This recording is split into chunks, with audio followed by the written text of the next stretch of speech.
Right, guys, I haven't seen you in a while, and it seems that I'm not very good at counting into a number below infinity. It seems that it's a little bit less than 35, right?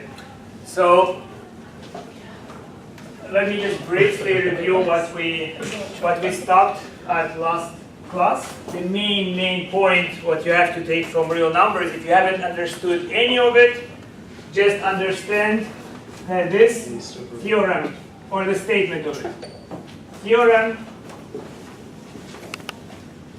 R is complete. Or let's not even use words like complete, which we haven't yet learned. R is an ordered field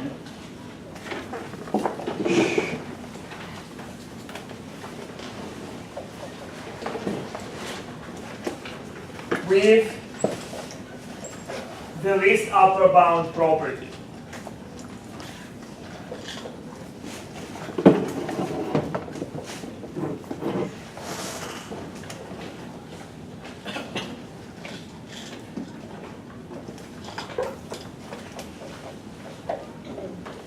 Okay, that's the theorem that we covered. And we saw the following consequences. We saw that we can view between any two numbers, x and y, there is a rational number.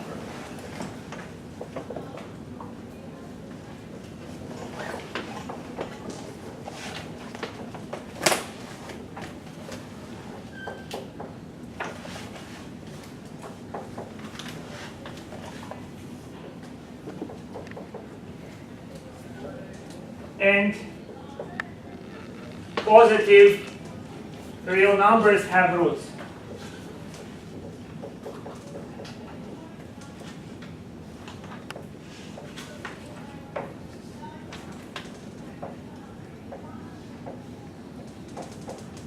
Okay?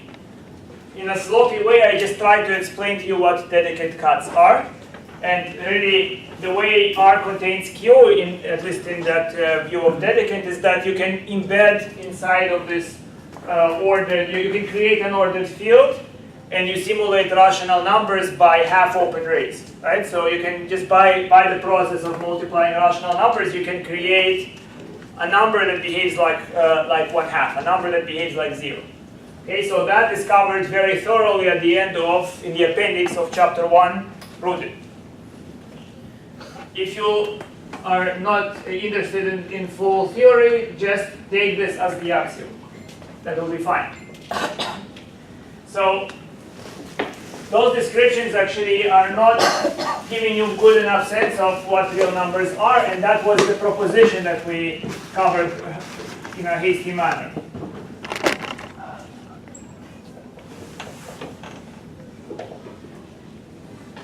So the proposition is any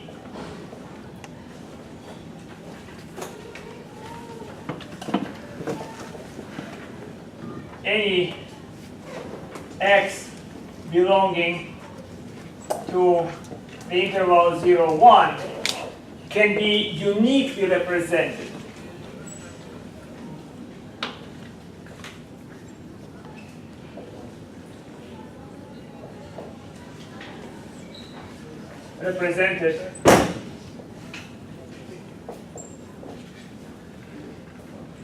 as an infinite sum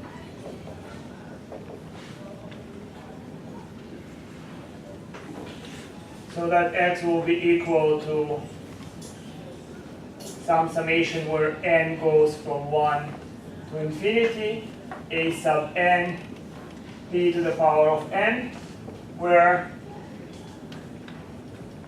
p is an integer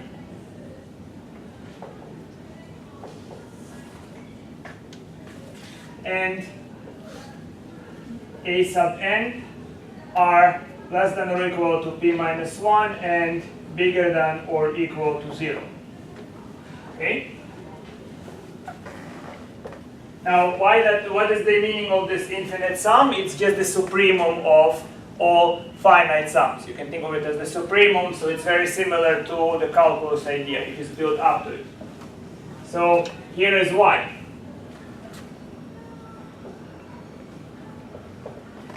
Proof. So first of all, if, let's call it u, if u happen to be equal to such a sum,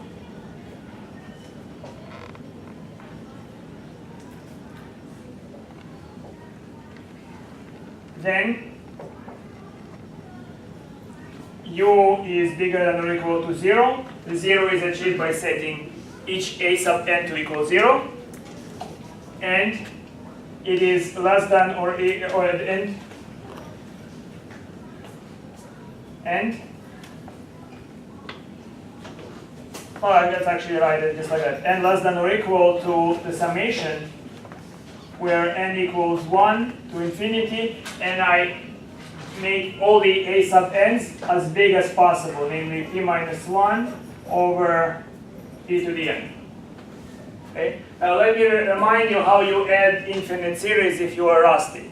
Maybe none of you are, so, but let me remind you, right? So what is this thing? There is a very quick way of determining this number. Let's call this number s. So this number is s. Now, what do I observe about s? So I can say that s is equal to, if I write it out, it's equal to p minus 1 over p plus p minus 1 over p squared plus p minus 1 over p cubed, and so on. Okay? Now, looking at the sum, you recognize that it looks like it is self-similar. In other words, if you just take part of that sum, that's what I enclosed in the red parentheses looks kind of like the entire sum s. The only problem, this starts with 2. So can you tell me what do I factor out to make it look exactly like the entire sum? What do you factor out, please? 1 over p. So this is p minus 1 over p plus 1 over p, and then in parentheses I will have p minus 1 over p plus p minus 1 over p squared, and onwards.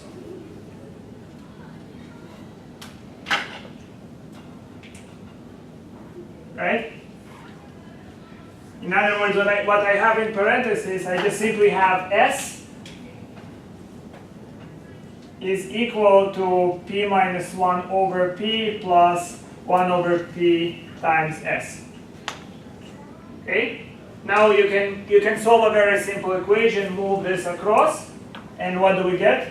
We get that that 1 minus 1 over p times s is equal to p minus 1 over p. So if you simplify this, what is that? That's just simply p minus 1 over p times s equal to p minus 1 over p, which makes s equal to 1. Okay, so if you ever forget about some of the manipulations, you can just see that s is equal to 1. So in other words, what we observe is that this summation, again, we do it a little bit hand-wavy, but this summation seems to be bounded by 0 below and by 1 above. So indeed, such numbers do represent elements in the interval between 0 and 1. Okay? So may I erase all of the things that I have here? So you got this proof. Let's erase this part. We have a very small desk. And now, the harder part, the part that really requires you to definitely understand the supremum. How can we construct any s? So we can just quickly say that if x equals 0, 1, no problem. You agree? There is no problem. If x is equal to 0, set all the an equal to 0. If you want to get 1, set all the an equal to p minus 1, where p is whatever integer you choose, right? If p is equal to 2, p minus 1 is 1. if you're more familiar with base 10, p minus 1 will be 9. So 0.9999 is 1. That means 9 over 10 plus 9 over 10 squared, etc. is 1. That's what we have shown for all p integers, any base. So no problem. Now the question is, what do we do if x is between 0 and 1? So now x is bigger than 0, less than 1. What do we do now? So then we can begin the construction in stages. So what you do is, you have the Archimedean property. Remember we covered that. That Archimedean property told us that between reals there is a rational. You have this property that R contains the rationals between any two reals, no matter how close, there must be a rational.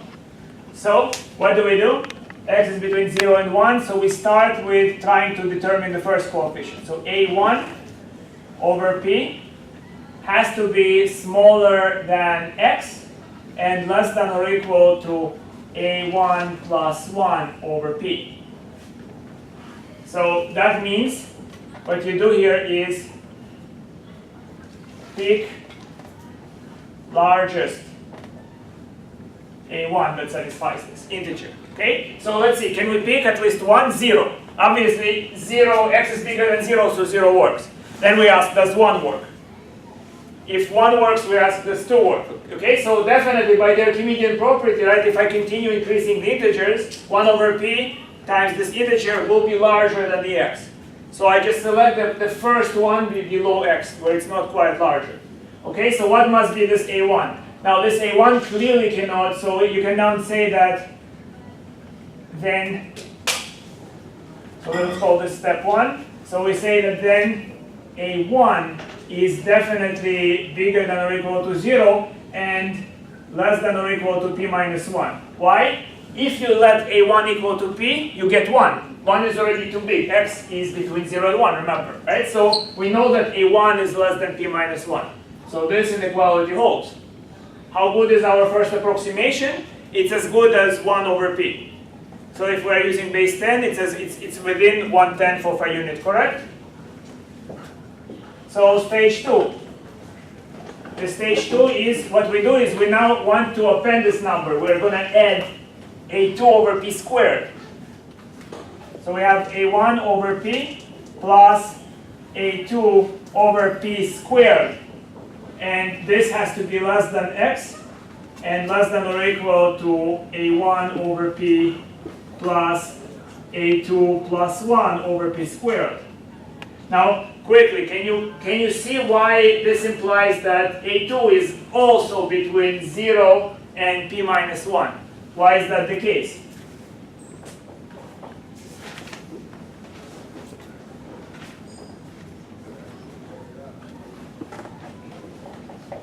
Let's look at it. Clearly 0 works. If I do 0, I'm still less than x, because by the previous example, we know a1 over p is less than x. If I add nothing to it, I don't go beyond x. Yes? Now, what happens if I go to p? If I select p, so I increase, somewhere I stop. Should I go beyond p? If I go to p, this would be, I do that quite a lot, so that would be p over p squared. That would be 1 over p. You hear me, guys? Yes? 1 over p. Oh, what's 1 over p? 1 over p means this thing. That would be too large. Do I need to write it, or you get it? Some eyes are fish eyes, dead fish eyes on the eyes. That really hurts me. I go out depressed. I'm depressed as I wake up. I'm depressed more when I leave this room. Give me my energy, please. Why? Thank you. You woke up, right? We can save you. We can bring it to my brother's aquarium. Do you have an extra marker here? Yes. I'm not sure which of them are good, which aren't. If it doesn't work, come back, or I'll give you maybe 2. Yeah, I'll give it in 5-10 minutes. That's it. That's okay. Thanks. I'm never going to say it again. Never give pens. Anyhow, so You understand? Think about it, right? So this number is already bigger. If A2 happens to be P, then I have A1 over P plus P over P squared, which is the same as A1 plus 1 over P, too much. So that makes this the upper bound. Clear? Now, third procedure is similar, okay? So I'll just write the nth procedure. The nth procedure is A1 over P blah blah blah plus A sub n over P to the n. This has to be less than x, strictly less than x, and less than or equal to A1 over P blah blah blah plus an plus 1 over P to the n. Now you see the nth procedure gives us an accuracy of 1 over P to the n approximation. Okay? So this is how we produce the summation. So the limit of this process, you see, the limit of this process is going to be our x. You see, because the error, you see, this is always below x, and if you move a little bit more, 1 over P to the n, it's going to be above x. So that tells you that this has to be the supremum of such sums, and therefore this can be thought of as the supremum of all the finite sums, or in one whole piece as an infinite sum. By the way, this process 1 through n and onwards, will this process ever terminate if you do it via machine? Will it ever terminate? No, because at each moment you don't get x, you get a number below x, so it goes on forever. Okay?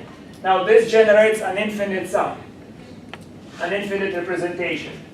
In the homework, a very important question is how many number representations can we have? So for example, let's take 1/2. 1/2 is 0.5. That means it's equal to 5 over 10 plus 0 over 10 squared, etc.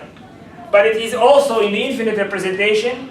You cannot ever get there, so you have to write 4 over 10 plus all the others will be 9 over 10 squared, 9 over 10 cubed, and onwards. Okay, so you can see that 1/2 has two representations in base 10, if p is equal to 10. So the question is, if you fix the p, how many representations can you have? That's a very deep question. We're going to use this in quite a few arguments and make sure that you cover this in the homework. This is just showing you how you can produce a series that will do it. So I haven't showed you uniquely. Okay? So this process I'm claiming is unique. It's going to generate a unique sum. If you use another process, if you terminated it, it might not generate a unique sum. Good? So again, very simply, we had abstractions. Now we can say the real numbers are just infinite sums of rationals. That's how you express any number. If you can express any number between 0 and 1 as an infinite sum of rationals, you can then express anything else, right? Anything other than 0, 1, you just move to the right interval and you can express it. That seems to be the picture that we are having. Okay? So,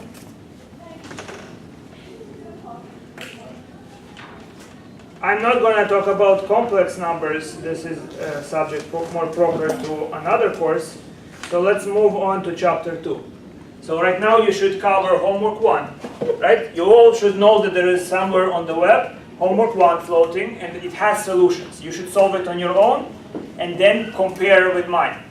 And there is assignment 1. And assignment 1 is due, we're not going to meet a bunch of times, so I think it's going to be mentioned in the email when it's due, correct? All right, so now let's talk about infinity. And the next chapter is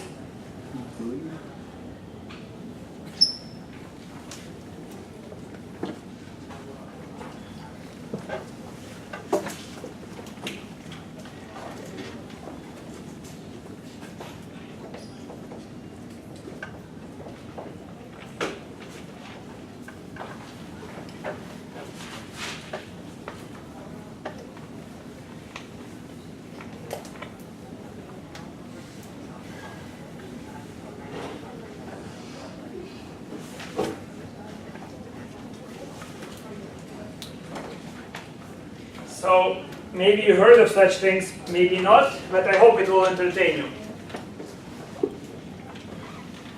So there is this just see how tricky infinity is, this urn experiment.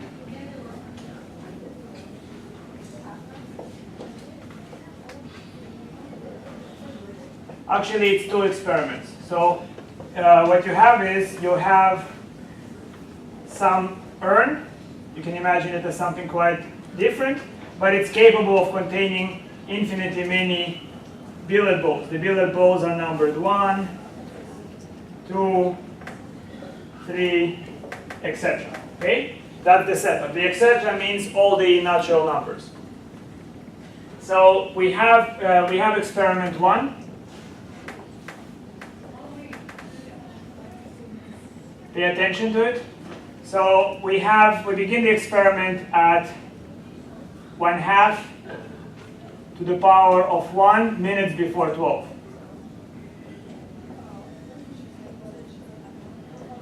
So 12 a.m. I guess. Okay. So 1/2 minutes before 12, you're gonna place the first batch of 10 and instantly remove the 10th number. So the picture will look like this then. So you have 1 through 9, and you have the 10th out, and waiting are 11 and onwards. Good. So that's step 1. Step 2 is 1/2 squared minutes, or 1/4 minute before 12.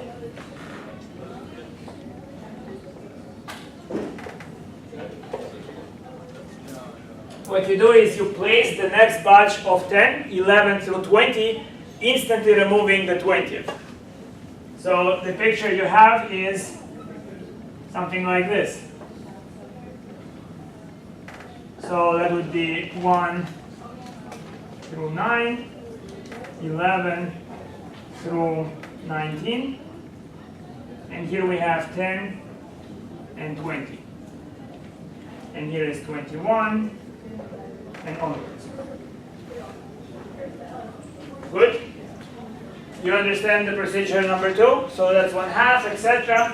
How many in the urn 1/2 minute before 12? How many in the urn? 9. So here you can see 9. How many here? 18. Or 9 times 2. Okay. We want to have a formula for it. Number 3. Oh, let's now specify the end procedure. So we go on like this. The end procedure is to place the balls whose denominators are. So it would be first 1/2 to the n, minute before 12.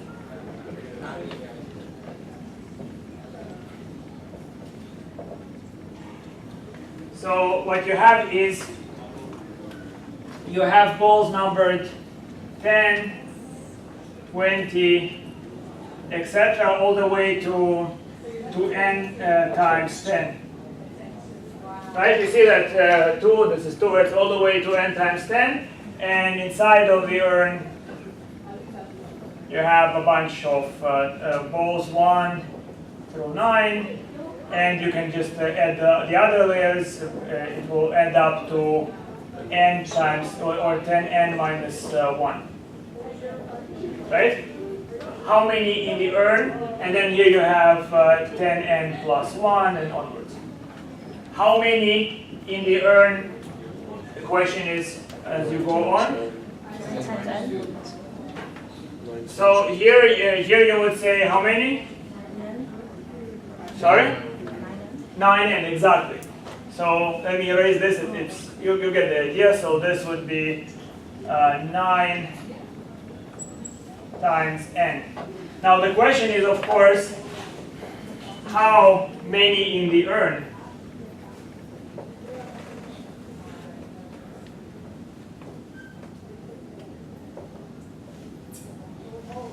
When time hits, or when clock hits 12.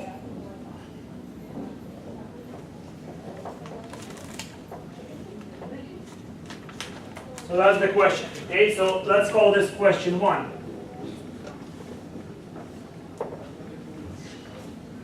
So I want your impressions. So, and again, maybe you know the answer. First I want to see how you feel about it. So please, if you have an idea about this thing, or you would like to say something, raise your hand. Yes, please. The clock is never going to hit 12. Oh, you were the first to strike this. The clock will never hit 12. Because 1/2 to the n will never equal 0. So we have this wonderful, interesting.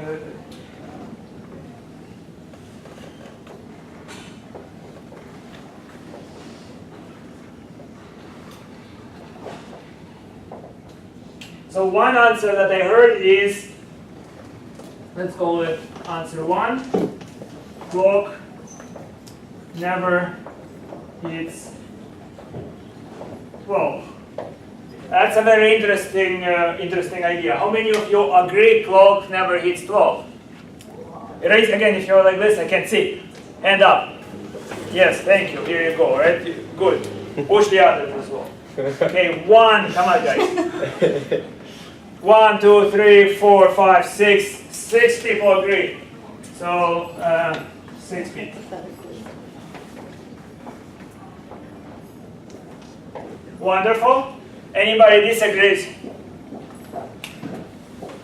Yes, you in the back. And your name? Oh, Corey. Corey. Yeah. Yes, Corey.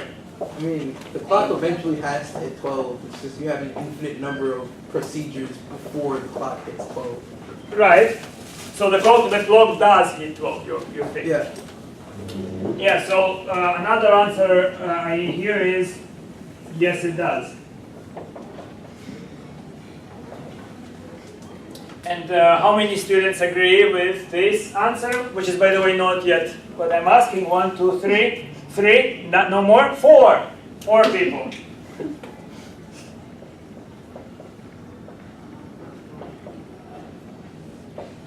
Four students. Yep. Any other answers? Now, you, for now, only told me what the clock is going to do. Nobody mentioned how many balls in the earth. So first of all, let me try, Simon, correct? Yeah. So let me try to discredit you. So first of all, it does not seem that what I do, at least not intuitive understanding of time that I have, it does not seem that me actually doing this procedure will affect time. And maybe I'm wrong. Maybe you are absolutely right and I'm absolutely wrong, but intuitively, the clock doesn't give a damn about what I do. Right? So notice, I have to perform this procedure when the clock is pointing at the right hour, and I have to do it instantaneously. That's pretty difficult. Yeah? So mathematically, with a naive idea of what time is, with the naive idea I have, it seems that the clock will not care. And that might be still wrong again. I don't want to completely discredit you. But it seems the clock does not care. Now, that's why I think the 4 students that say yes, it does, at least for this context, they are right. Now, nobody answered how many balls at 12, given that this is performed, right? I'm forcing you, given that somehow you're able to do it. And of course, you don't have infinitely many balls. And if you move things very fast, that becomes rather difficult. But imagine that somehow they just materialize. So what's happening is not motion, but maybe they disappear and reappear. So something that does not have to involve movement. Right? It might be digits, it might be, might have nothing to do with volume. But this happens. How many balls in the urn at 12? In this experiment. Yes, please, and your name. Bart. Bart. Yes. So infinitely many? Infinitely many. So let's put it here.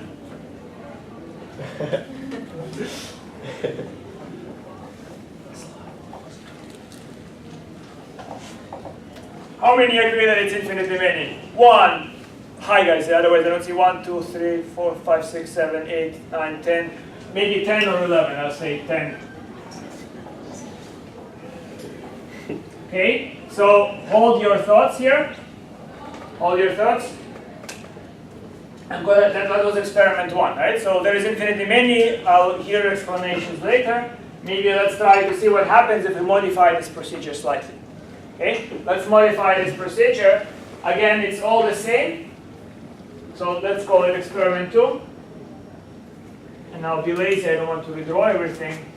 So experiment 2, what you do is 1/2 minutes before 12, you place 1 through 10 into the urn and instantly remove ball number 1. So the picture, instead of that, you just have 1 outside, and here you have 10.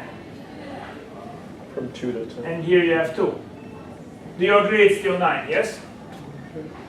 Now, 1/4 minutes before 12, I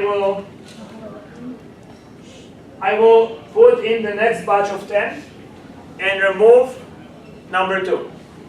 So what I have is 1 and 2 are out, and you have really 3 through 20. Yes? How many in the urn? Alright, we just 20 minus 2, so it's 9 times 2. Or 18. Yep. 9 times 2. And you can guess what happens at the third procedure.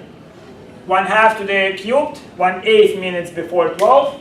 I insert balls numbered, 21 through 30, and remove number 3. Okay? You get this question. So end procedure. In the end procedure, I will have removed 1 through n and placed all the way to 10 times n. So it would be 1 removed, 2 removed, all the way to the nth ball removed. And here I have ball numbered n plus 1 is in the urn, all the way to 10n.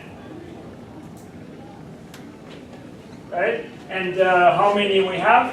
You can guess it's going to be 9 times n. Because again, the net gain with each procedure, there were n procedures, the net gain is by 9 balls, correct? 10 placed, 1 lost. So net gain is 9 balls in. Now, I'm going to restate the question. Remember this? I hope you have it recorded. Actually, maybe I can ask this question to compare. Let's say it's question 2. So again, how many balls in urn now?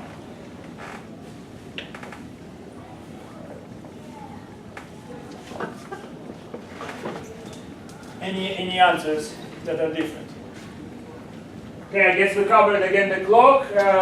Maybe I'm wrong for dismissing it. That might be very deep. That really the clock will be affected by me moving the balls. But it seems that it is not. So I take this view for this problem. And supposing that the clock is not affected by the procedure, how many balls in the urn now? Any different? So, tell me. Raise your hands. You can say the same. Why not? Maybe it's the same. Yes? You haven't defined any limits on like the rate that you can perform that procedure. Well, it's you're- whatever you want, so it can be infinity if you want to perform infinite procedures. It doesn't matter. It's not dependent on the clock time. There's no Okay. No. limits. So let's see. Just a second. 2 things. So you believe it's not dependent on the clock. Yeah, because you haven't defined any limits to say it is. I haven't defined in relation to time, right? It's hard to say if what we do has a relation to time. If you are bored, time is running very long. If you are not bored, time is maybe very short. So maybe what you do does affect time. Okay, maybe. Even physical time is really complicated. But mathematical time, very basic, intuitive time seems to be like what you say, right? It seems that it doesn't care. The clock does not care what you do. Okay, and if that is the case, if we take that view, is there any difference? Or you wanted to say more? You said something about infinite procedures. Would you say more? Since you haven't defined any limits, But what limits? the speed of the operation, you perform infinite operations if you have no limits on it, so it's up to you. If you want it to be infinite, you perform infinite operations. So infinite operations are performed. It's given. Right? And how you're going to do it is up to you. You are supposed to perform infinite operations. Yeah. Okay? Whether or not you particularly can or not, that's a different question. Maybe something can, or somehow it can be done. Now, given that infinite operations are carried through, by the time 12 hits, all the operations are complete, correct? How many now? That's what I'm asking. How many now? Wouldn't it be the same as in the first experiment? Okay, good. So one answer is same as in the first experiment.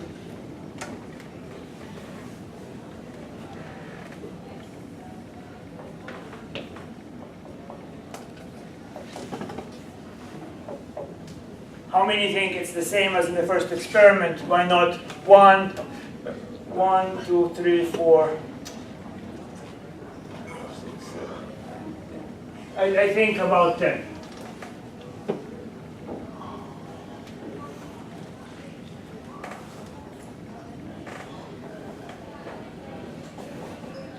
Anybody has other ideas? Other ideas that it's not the same? I mean, I performed something else. Yes, against Simon? I have a feeling that it's something like infinity minus n. Or Infinity minus n.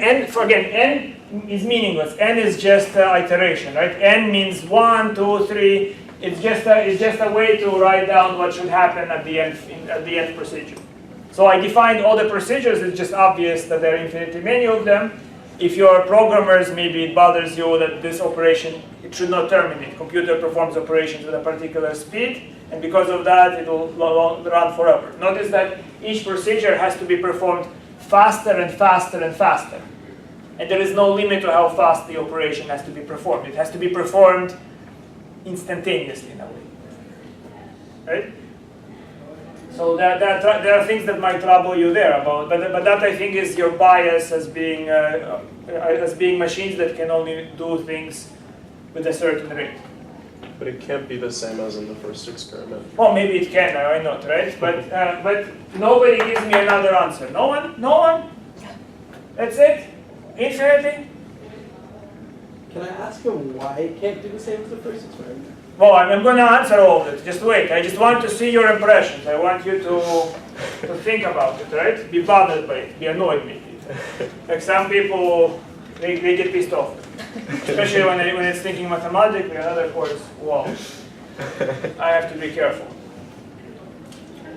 When I was in high school, I mentioned something. I was reading Kant, and I mentioned something like space and time don't exist. Their intuitions a priori. There was one sensible girl. She kind of stood up. My God! And she left the class. She was so annoyed. And because she thought I'm full of nonsense, right?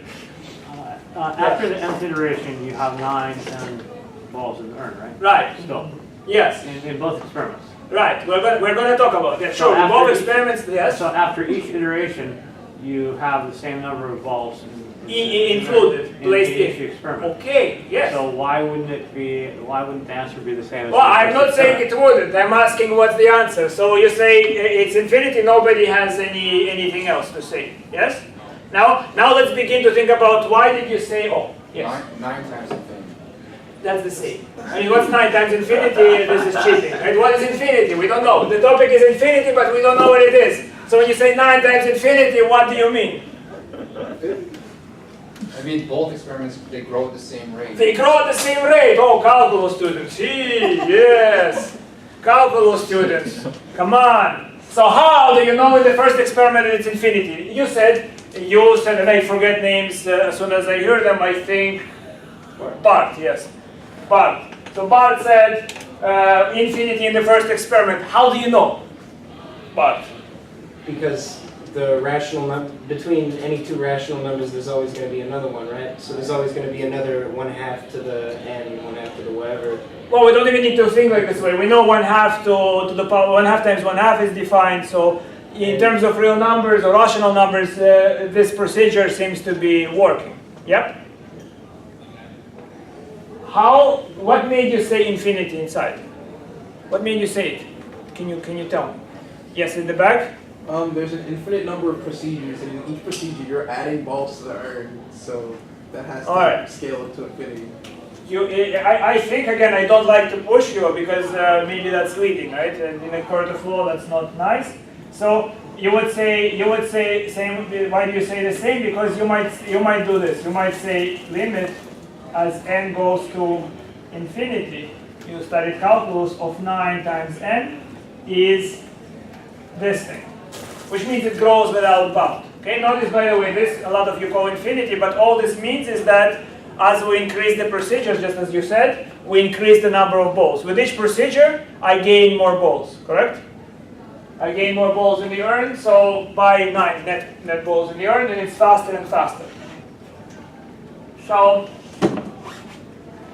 good. So in both cases, right? In both cases, that's happening. I want you to imagine how that would look.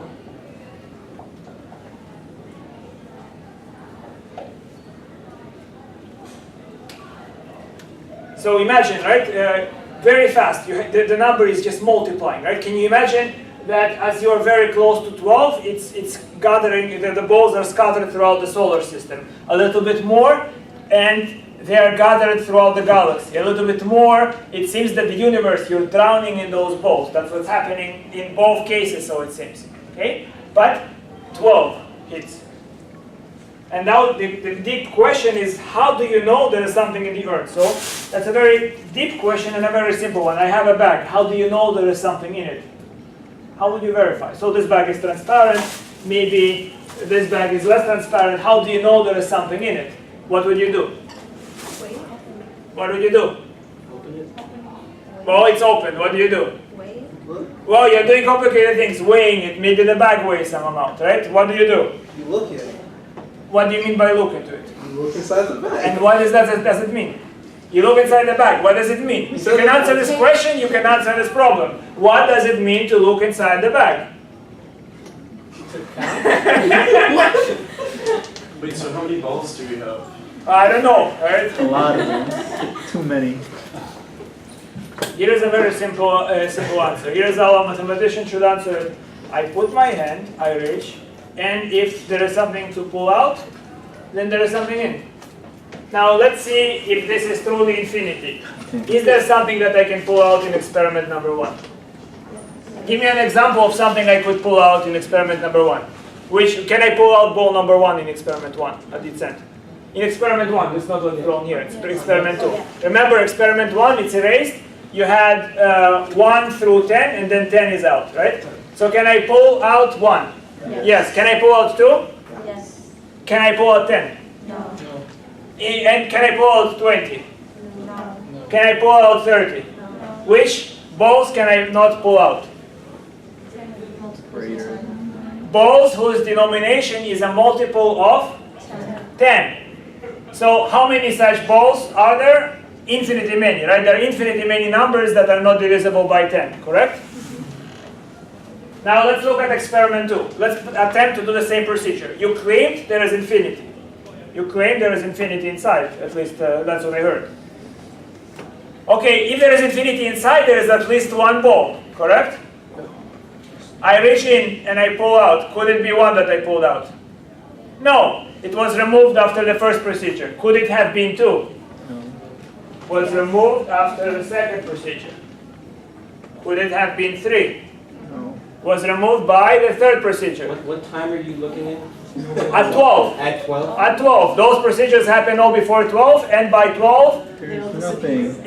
exactly, they all disappear. So the universe is exploded, covered with those balls, and you're drowning and you just cannot wait when it's 12, and boom, 12, they're all gone right away. None of them are left.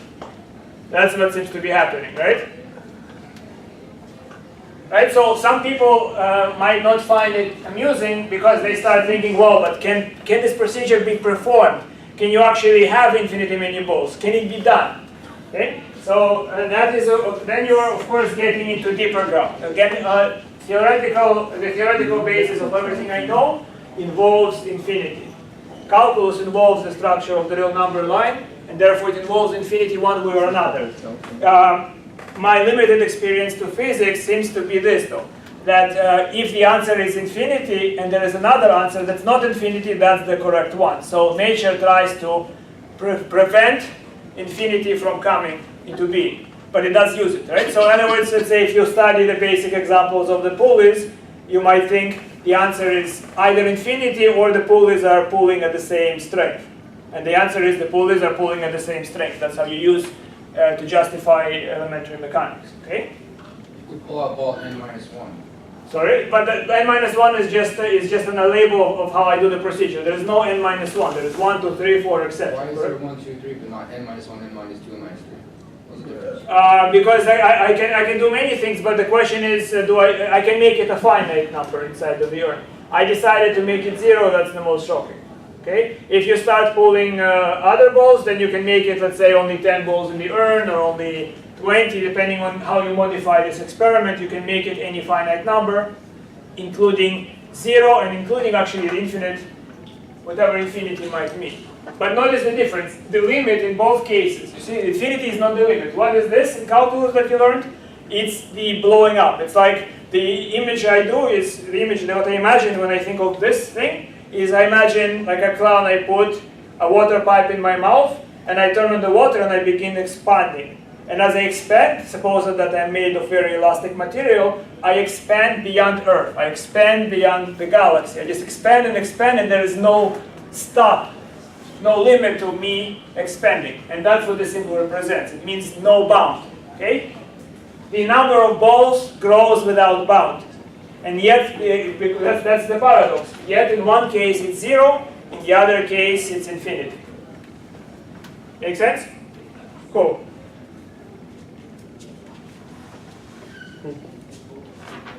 And now I will try to begin to teach you what infinity is. How do you compare things? To understand infinity, you need to go back and to think about what does it mean to count.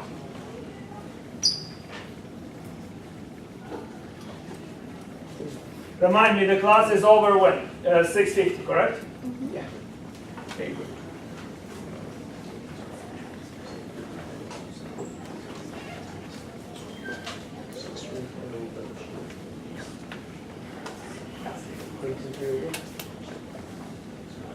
So first, again, a stupid question. How many fingers am I holding? Or even dumber question. How do I know that the amount of fingers here on my left is the same as the amount of fingers here on my right? How do I do that? How do I know this? You count. Counting is, you're very advanced, my God. You were just in Math 351. What do you do? Right. That is what Cantor, he was really a brilliant and yet crazy guy. That's exactly what he asked. What does it mean to count? To assign order.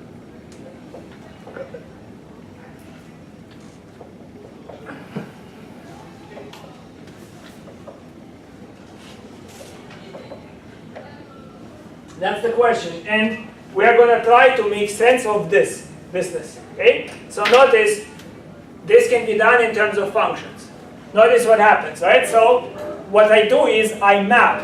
I map my thumb to thumb, index to index, middle to middle, and onwards. I map each finger in a bijective fashion, 1 to 1 and onto. Okay? And that is going to be the definition we use. So we will say that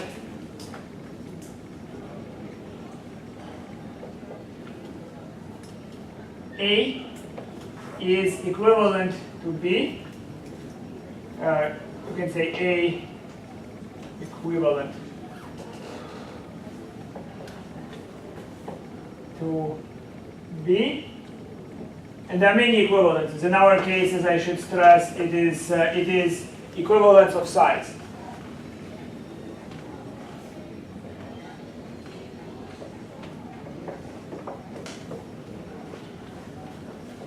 Whatever that means, size. Okay, size if there exists a bijective function and the function is from domain A to B, that's what we will mean. Okay, bijective means that it is 1 to 1 and onto. Okay, 1 to 1 and onto. So for example, if I take 2 fingers and I map them to 2 fingers here, it's 1 to 1 but not onto. Okay? Whereas if I take, let's say, all the fingers and I map it to 1, it's neither 1 to 1 nor onto. Okay? So you all know one-to-one and onto. That's going to be our definition, and then we verify that it is indeed an equivalence relation. So first, let's verify and say that A is equivalent to itself, and that's called reflexive condition. So remember what equivalence relations are. They simulate equality. Equality means that an object is equal to itself in some manner, right? And the other is if A is equivalent to B, B is equivalent to A. That's symmetry. And then you have transitivity. So how do we know that A is equivalent to itself? Based purely on this definition. Yes? The identity function. The identity map, exactly. Just take ID from A to A. In other words, what it does is ID of X is X. Okay? Just map the object back into itself. So, second property, if A is equivalent to B, B is equivalent to A, that's called symmetric. So, how do we know symmetry holds based on the definition?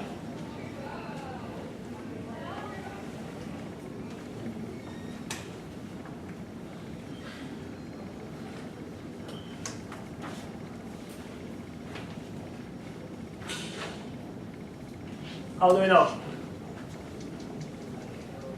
Mathematically, what do bijective maps have? They have an. You see, if you look, so that, in other words, we know that there exists f from A to B bijective. So the picture is kind of, I can do it with finite situation. So that would be A, B, C. And here I have, so that would be A. And here I have B. That would be capital A, capital B, capital C, for example, right? So the map could do this.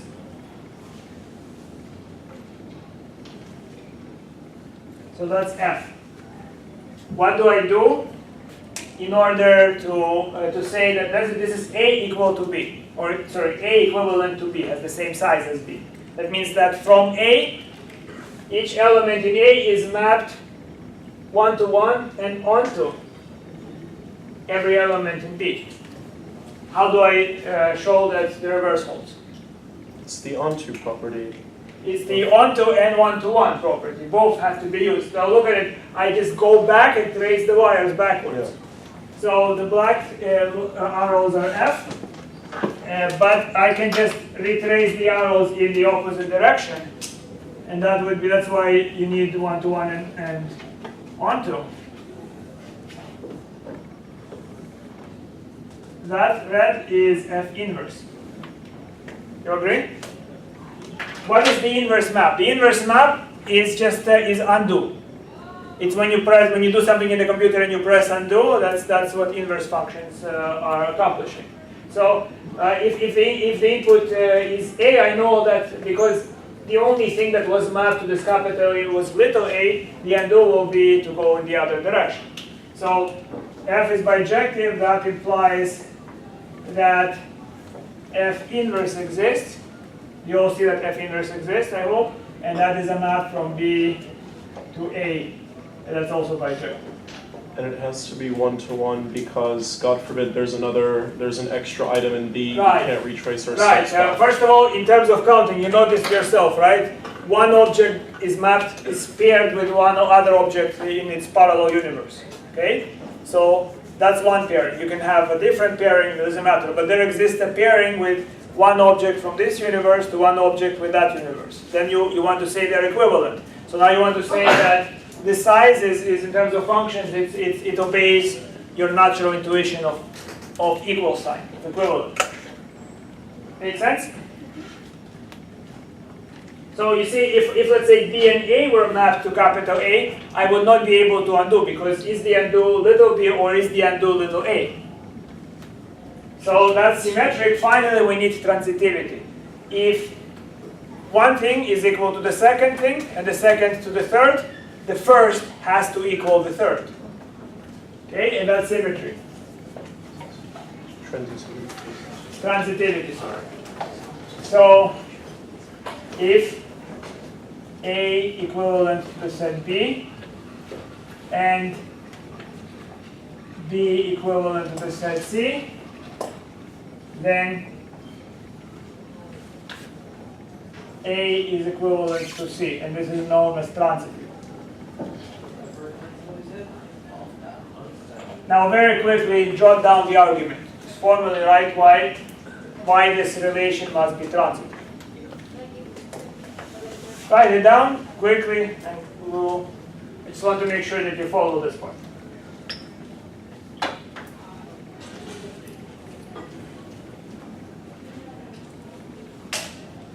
Ready? So very simply, what we have is we have this process. We have A is mapped to B by some F. There exists one. That's what this squiggle line implies in this case, right? So there will be some F, and then from B to C there will be some G. Now all those maps are bijective. What is going to be the link between A to G? Very simply the composition of those maps. So take G composed with F, that would map A to C bijectively.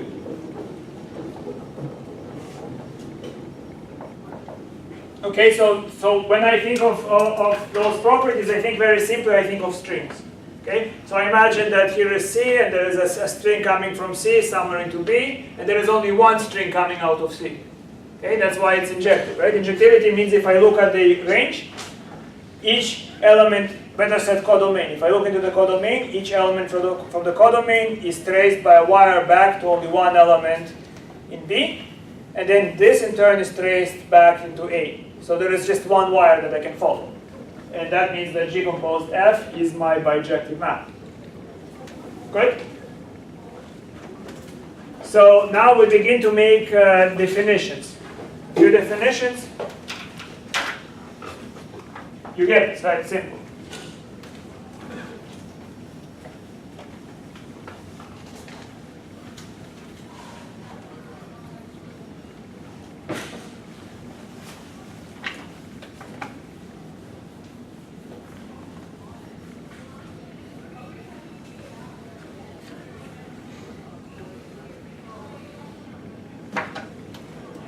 So, definition. So we would say that A is finite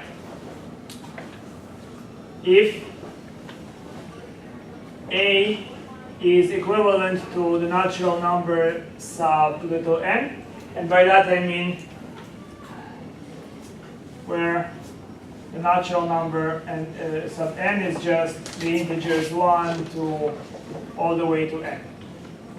Makes sense, right? So that's what I do when I count in a very primitive cave-like sense. What I do is I assign, I just take a number, I cut out a copy of 1 and I place it on my thumb. I cut out the picture of 2 and I place it on the index finger and on, right? And then this is what I mean by counting. I pair the numbers 1 through 5 with the fingers on my right hand. Okay? That's why I know it's finite and countable. You would say that A is countable. A is countable if A is equivalent with the natural numbers, where the natural numbers are simply 1, 2, 3, and so on, okay? And so let's say this is first, second definition, third definition will be, I might have made it second, but a bit disorganized. So you can say that A is infinite if A is not finite. And by finite we mean this, right? So if you cannot establish one-to-one correlation with 1 or 1, 2 or 1, 2, 3, if one-to-one correlation cannot be established with any such set, then it's going to be said to be infinite. Okay? So A is infinite if A is not finite. Finite, okay? And fourth definition, if it even makes sense, A is uncountable.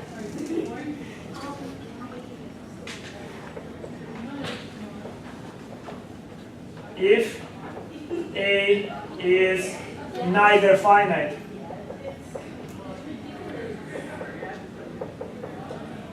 nor countable. Okay? And I'm actually going to make the following convention. I will say, when I say countable,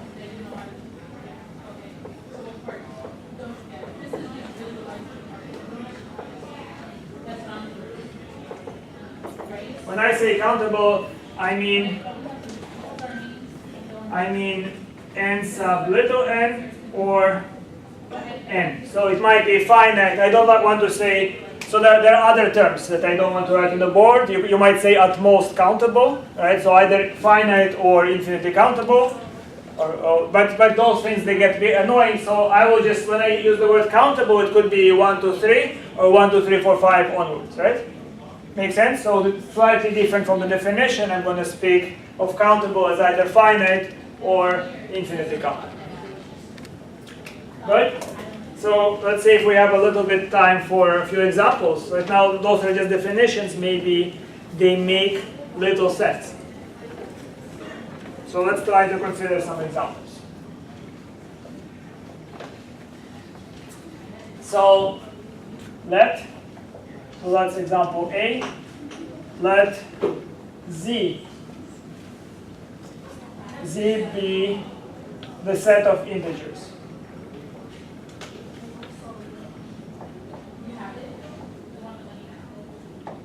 So Z for the German word Zahl.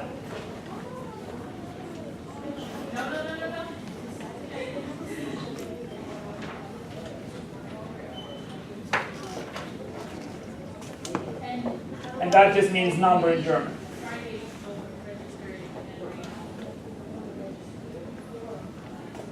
Okay? So those are the integers. So we might say, we can say that Z is countable.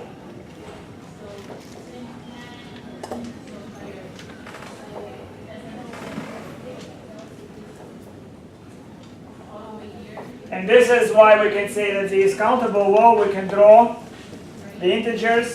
So this is 0, this is 1, this is 2, this is 3, etc. And here we have -1, -2, -3, etc. So this is a representation of the natural numbers, more so the dots here. And then what we can do is we can now try to assign a count to them. So we might start something like, I might want to map 0, let's say 0 will be mapped to the number 1. Okay? 0 is going to be paired with the number 1, and let's say all the negative numbers are going to be paired with odd numbers. Okay? So -1, the next negative number is going to be paired with 3. -2 is going to be paired with the next odd number, which is 5. This will be paired with 7, and onward. So the negatives and 0 are paired with odd numbers. And the even numbers, and the positive numbers, I can just assign them to even numbers. So this is the first positive number, will correspond to the first even number, That would be 2. This would be what? 4. 4. And this is 6. And you can see that the arrows, you can see that because there's only one wire connecting the integers and the natural numbers, that means that we exhibited a bijection. So here is Z, and here is N. I was able to count them. Yes? But how can you assign every element in Z an element in N if N is a subset of Z? Yes, that's a good question, but that's just what I did. It is a subset, but notice I just did this. N being a proper subset of Z, and still it's as the size of N is the same as the size of Z. So if you find that surprising, that's wonderful. It's not. If you find it's not surprising, that's also No, wonderful. no, I mean, they don't have the same amount of elements, because if N has an infinite amount of elements, then Z has Forget about the 2n word plus infinity 1. just a moment. Infinity means not finite. All it means, so it is implicitly clear that natural numbers, it's not finite, right? Because I cannot pair it with 1, 2, 3. I will have too many more to go, right? So yes, those are both infinite sets. Implicitly, that's clear. But when I count them, all I need to do is exhibit, based on the definition, is do this. Okay? Can I pair numbers? Can I pair the universe of one set with the universe of the other set in one-to-one fashion? And I just did. So you're saying that means they're the same size? They are the same size in terms, again, when sizes, there are various meanings of the word size. When I say size, they are the same number of things inside of Z as inside of N. And you might say that's not surprising, there are infinitely many things here, and what do I care which infinity, this or that? They're infinite, right? I can still, in other words, you might feel, I can cut away the non-positive numbers, and I still have plenty to go on. I still have infinity, you might feel. So you might think it's no-brainer that it's the same size. But you will see that it's not as simple. So, what time is it? I have 5 minutes, yes? Well, let's try to finish this up. And I don't like to... Yeah, so what is the function that does that? So I can actually create an explicit function f from Z to the natural numbers, and I can create the explicit function by saying what it will do. F of the number n. It will multiply it by 2, so it will be 2n, if n is bigger than or equal to 1. It sends the positive integers to even integers. Yes? It may not be finite, right? But why isn't n bound by the umbrella instance? Sorry? It may not be finite, right? But why isn't n bound by Well, what is it? It is what? the sets may not be finite, right? So Z and N are not finite. But Okay. isn't n the cardinality, even though it's not finite, shouldn't the cardinality be bound by the cardinality of Z? Well, we haven't yet spoke about cardinality, but yes, it is. Yes, you're talking about Bernstein's theorem. If we have time, I'll prove it. But yeah, we're going to go to this topic to the extent we need it. We're going to show how to compare infinities, at least based on this one-to-one and onto function sense. Okay, counting is exhibiting a function or stating that a function exists from A to B. Okay, so this is my A. And this is my B. I was able to create a bijective map, so they are the same size. Okay? And what do I do with the negative numbers? Well, or if my number is less than or equal to 0, I multiply it by -2, and I add 1, I believe. Yeah.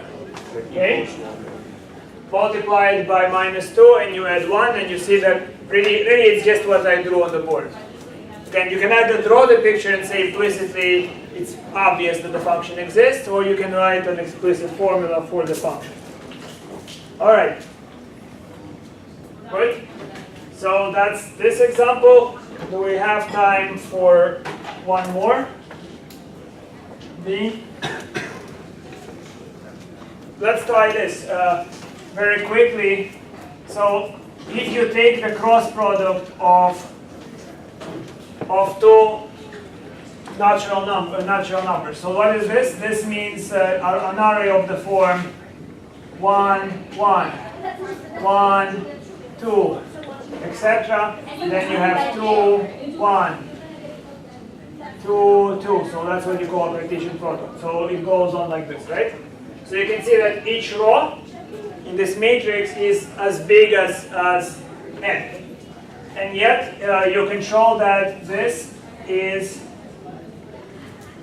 the same, so there exists, so this is equivalent, I should say. This is equivalent to the natural numbers. So it's countable. Countable.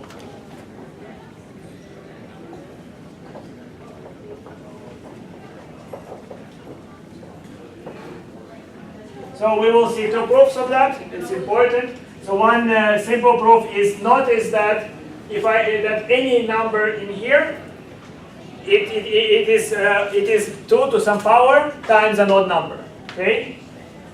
So what we can do is we can create a map f from the natural numbers, from the Cartesian product of natural numbers to natural numbers, and it's going to be defined by f mn to be equal to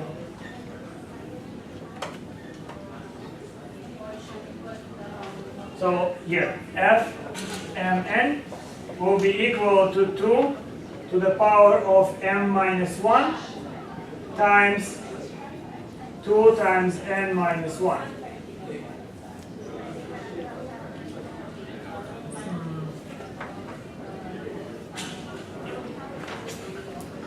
Minus 1, good. Well, so this is a bijection. Now, the reason I know it's a bijection is because I have this prime factorization theorem. Okay, so if a number is even, there is going to be a maximal number of times I can divide it by 2. That will be 2 to the m minus 1, and the reason I subtract 1 is maybe the number is odd. Maybe if m is 1, then it maps it to an odd number. You see? So by prime factorization theorem, every positive integer can be written as 2 to some power, maybe to the 0 power, times an odd number. And that factorization is unique. So from number theory, this is a bijection. I will show you more bijections as we go along. Goodbye, thank you.